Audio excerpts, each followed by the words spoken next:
ለከተማ ነዋሪዎች ምቹ ማድረግ በመንግስት የሚሰራ ስራ አይደለም።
የሐዋሳው እስካሁን ካየኋቸው ለየት የሚያደርገው የወክዌው ስፋት፣ የባይክ ሌኑ ስፋት፣ በየቦታው ያሉ መቀመጫዎች፣ ፋውንቴን፣ የልጆች መጫወቻ የመሳሰሉት ፋሲሊቲስ፣ ከዛ በተጨማሪ ደግሞ ከአዲስ አበባም ለየት ያለ የስማርት ላይት የሚመስል ነገር ሎካል አስመርተው ተጠቅመዋል።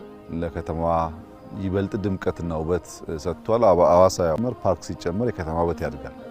ጎንደርም ውስን ቦታ ከፋሲል ጀምረን እስከ ፒያሳ አካባቢ ያለው እስካሁን የተሰራው ሲታይ መንገድ ብቻ አይደለም፣ ህንጻዎቹ ፌስሊፍት ተደርገዋል። በአንድ ወጥ በሆነ መንገድ ቀለም ተቀብተዋል። መብራቱ ዩኒፎርም ነው እና የከተማውን ደረጃ ከፍ አድርጎታል። ከፒያሳ እስከ አዘዞ ያለውን በዚያ መንገድ ግሪን አድርገን አጽድተን ሰውን ቀስቅሰን መጠቀም ከቻል በጣም ትልቅ እና ውብ ከተማ እንፈጥራለን። አሁን ሐዋሳ ላይ ያለው አድቫንቴጅ ከዚህ ቀደም ንጹህ የማድረግ ልምምድ አላቸው። ወክዌው በመጠኑም ቢሆን ነበረ። አሁን ባለው ስታንዳርድ ደግሞ ሲታይ እስካሁን ካየሁት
እንደምታውቁት ከፌደራል ጀምሮ ሚኒስቴር መስሪያ ቤቶቹ፣ ሌሎች ክልሎችም ኤንጂኦዎችም ሐዋሳን ለስብሰባ በጣም ይመርጧታል።